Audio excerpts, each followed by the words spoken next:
Hola compañeras y compañeros internautas, bienvenidos a mi canal César Cue Opinando. El título del video es 3 puntos, daños colaterales inevitables, polarización rampante y panorama de la Cuarta Transformación 2020-2022. En cuanto a los daños colaterales, tal pareciera que la cantidad de ciudadanos anti-AMLO va engrosando sus filas, al supuestamente disminuir el porcentaje de la aceptación o aprobación del licenciado Andrés Manuel López Obrador en los 19 meses que lleva la administración federal actual. Pero a eso lo pudiéramos llamar una falsa apreciación. Los adversarios de AMLO justifican que la cantidad de inconformes está creciendo por los errores de las decisiones gubernativas del Ejecutivo Federal, nada más alejado de la verdad. De acuerdo a las encuestadoras, alguna refleja que aumentó del 60 al 68% el índice de aprobación de AMLO. Otra manifiesta que la aceptación del presidente de México bajó al 47%. Estas cuentas contradictorias producen muchas dudas, pues con la aplicación de ciertas técnicas es sabido que toda encuesta es manipulada por sus autores, al seleccionar preguntas, horarios y territorios ad hoc, para obtener las respuestas que desean conseguir. La oposición está aprovechando que es inevitable, conforme avance la Cuarta Transformación en el adelgazamiento de la injustificable nómina federal y la permanente depuración de empleados corruptos, que se presenten esos daños colaterales que son inevitables. Estos daños colaterales los representan las personas que se quedan sin trabajo por detectarles actos de corrupción o al desaparecer el área laboral en la que trabajan por ser innecesaria, antifuncional y repetitiva su función en otras áreas de gobierno. Ejemplo de una función representativa de la duplicidad, triplicidad o más de una asignatura de una misma función gubernamental sería la responsabilidad de la prevención del delito, que aparece establecida como responsabilidad de la Secretaría de Gobernación, de la de Seguridad y Protección Ciudadana, de la Fiscalía General de la República.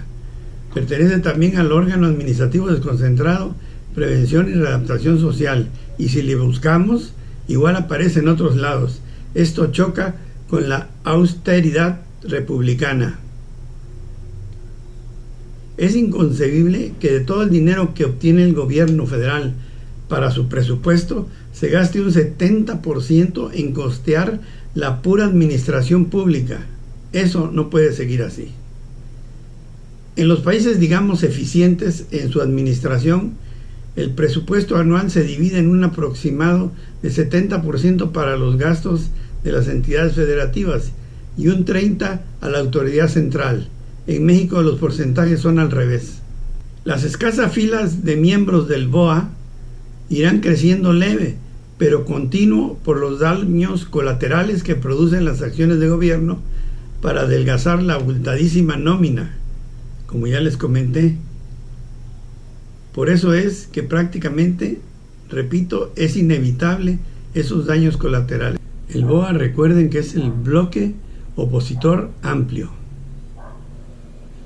Existe una tradición entre ciertas instituciones, como por ejemplo la Secretaría de Hacienda y Crédito Público, Secretaría de la Función Pública, y también eso se llevaba a cabo en la extinta PGR, hoy Fiscalía General de la República, junto con sus órganos desconcentrados y descentralizados. La sobrevivencia de los mismos personajes que pululan por décadas en esas instituciones que les acabo de nombrar, realizan supuestamente los cambios para modificar las instituciones, y al último resulta que son los mismos los del staff operativo y administrativo, nada más estuvieron dando vuelta, lo que vuelve casi imposible una depuración real de un área de gobierno.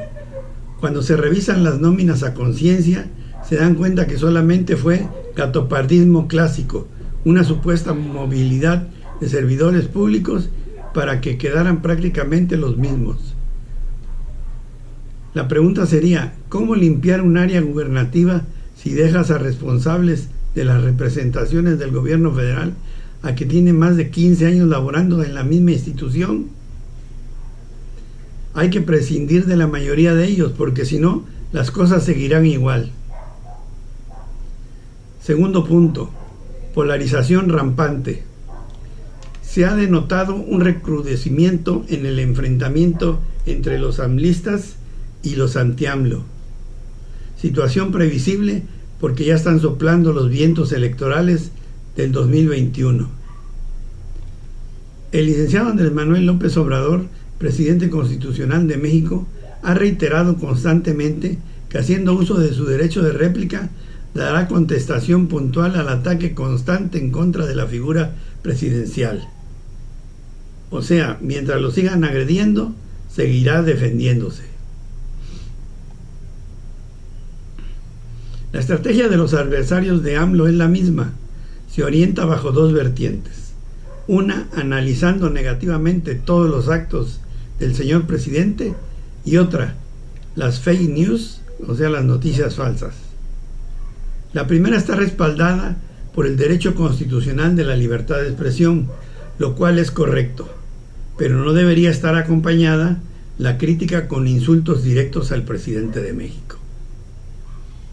La segunda, sosteniendo las diatribas con falsos datos. Ante esto, el titular del Ejecutivo Federal se defenderá, como siempre lo ha hecho, desde hace más de 20 años. Aunque se sobreentienda que las peticiones para que exista calma entre adversarios son en la gran mayoría de casos como predicar en el desierto. Los exhortos para promover la civilidad se deben realizar, ya que actualmente existen reconocidos opinólogos y personajes desconocidos que están en las redes sociales abiertamente incitando a la violencia. Esto se debe de evitar a toda costa. Con las debidas proporciones, hagamos una remembranza trayendo a la memoria la Guerra Civil Española, una lucha fratricida que representó la pérdida de la vida a más de 500,000 de españoles. Se calcula que los republicanos fusilaron a 70,000 contrarios, mientras que los rebeldes, liderados entre otros por el general Francisco Franco, fusilaron a 55,000 durante la guerra y a 25,000 en la posguerra. Se cuantificaron de la cantidad total de fallecidos que 150,000 eran civiles. Esta confrontación bélica demoró del 17 de julio de 1936 al 1 de abril de 1939, un aproximado de 3 años. La España conflictuada por la guerra civil polarizó brutalmente a su población al separar infinidad de familias, dándose los casos de declararse enemigos mortales entre hermanos carnales, tíos con sobrinos o nietos con abuelos. En los poblados, al no existir muchas armas ni balas en el conflicto armado español, recurrían los ibéricos a la lapidación, o sea, se atacaban clásicamente a puras pedradas. Por increíble que parezca, llevamos con los gobiernos de Calderón Hinojosa, Peña Nieto y lo que va de la actual administración federal, un porcentaje de alrededor del 60% en comparación con las bajas que dejó la guerra civil en España en los años 30. Se pueden imaginar los excesos que se pudieran dar en México por no medir probables consecuencias y seguir promoviendo la confrontación entre mexicanos. ¿Hasta dónde quieren llegar los miembros de ambos lados? Amlistas y anti-AMLOs. ¿No se les hace suficiente lo que estamos padeciendo con la lucha entre agrupaciones criminales en el territorio nacional? Realizando una proyección pesimista de escenario de vida, se puede concluir que existe la posibilidad real que, bajo los argumentos que sean, continúe todo el sexenio la lucha entre el crimen organizado para lograr la primacía como gobierno alterno en las diversas entidades federativas. Agregando a esta una confrontación ya física entre adversarios simpatizantes de la Cuarta Transformación y de AMLO contra los anti-AMLO, o simplemente lo más representativo del antiguo régimen. Sería impredecible pronosticar qué pudiera suceder. Un destello de prueba pudiera ser los grupos llamados anarquistas, que impunemente asolan a la Ciudad de México. ¿Qué pasaría si en un momento dado se enfrentan estas organizaciones violentas con ciudadanos organizados para defender la Cuarta Transformación? Mexicanos que no estén dispuestos a ceder un paso en la lucha por el cambio de régimen, que manifestaron el hartazgo el 1 de julio del 2018 y que son millones de compatriotas. El pronóstico sería reservado. Sin ánimo de molestar a los anti-AMLO, pero en un ejercicio realista, hay que reconocer que por más que insistan en la guerra sucia contra la Cuarta Transformación y por consiguiente hacia su más ferviente promotor Andrés Manuel López Obrador, presidente de México, podrán aumentar las filas de los detractores del presidente, pero nunca, al menos en este sexenio, lograrán tener mayoría en la próxima Cámara de Diputados del Congreso de la Unión. Sería iluso creer que la opinión, por más unificada que vaya a estar para el 2022, puedan derrocar al licenciado Andrés Manuel López Obrador en la consulta para ver si sigue gobernando o no. Repito el dicho, ustedes anti-AMLO son miles, nosotros los amlistas somos millones. A lo último, aunque no se busque eso, la confrontación será entre los pobres representados por los extractos sociales más desprotegidos y los poderosos ricos acompañados de los sectores más beneficiados por el antiguo régimen, junto con los compatriotas que se han visto afectados por la Cuarta Transformación o que creen ser afectados.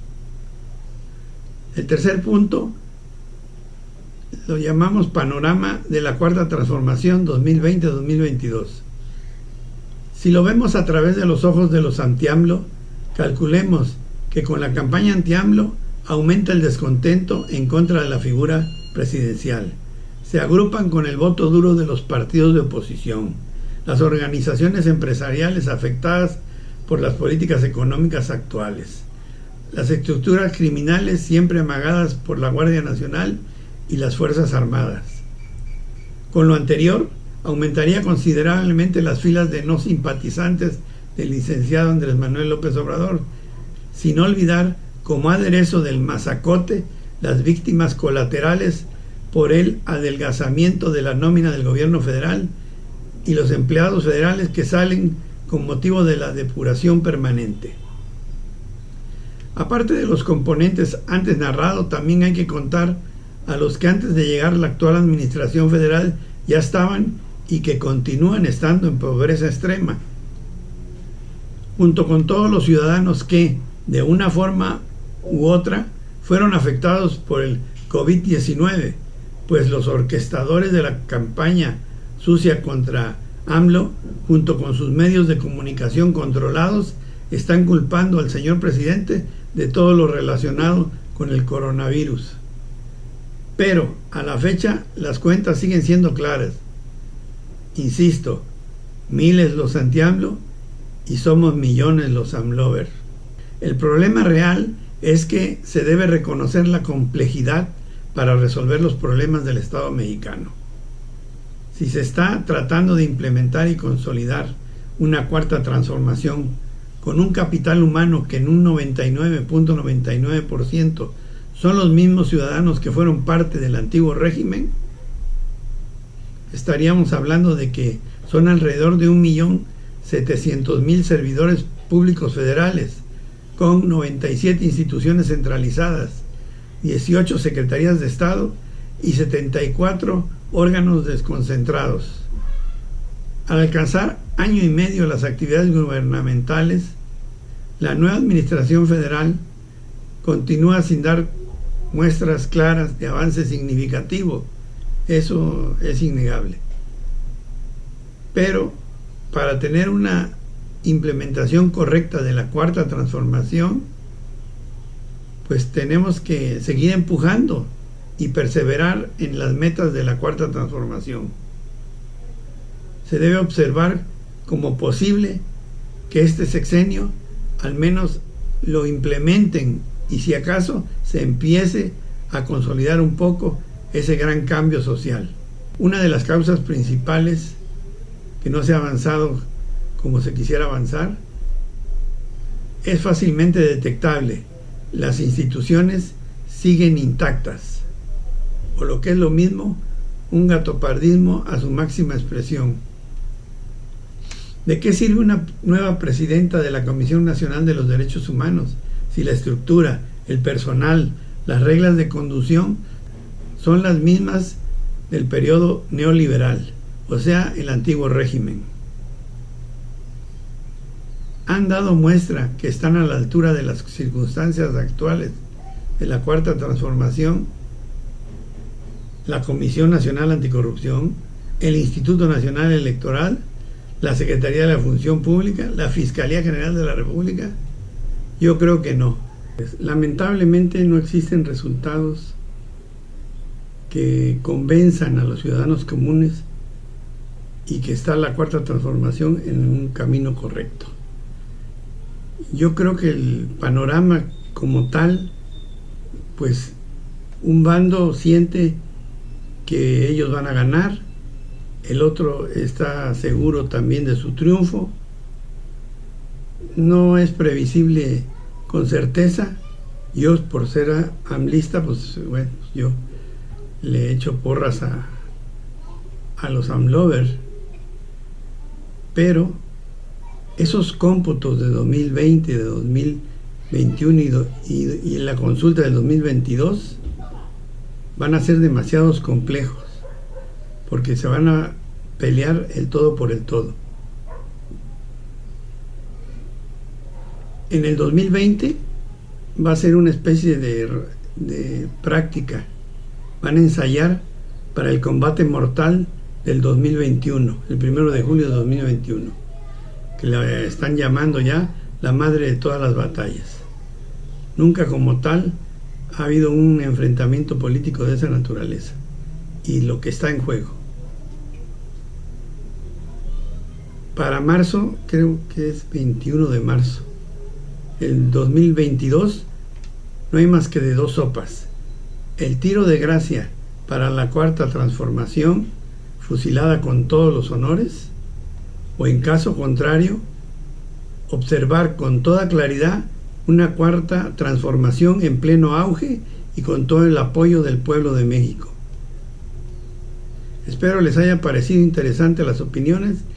Les pido compartan el video con sus contactos, suscríbanse al canal, recomienden también su suscripción. Muchas gracias por su amable atención y nos vemos hasta la próxima.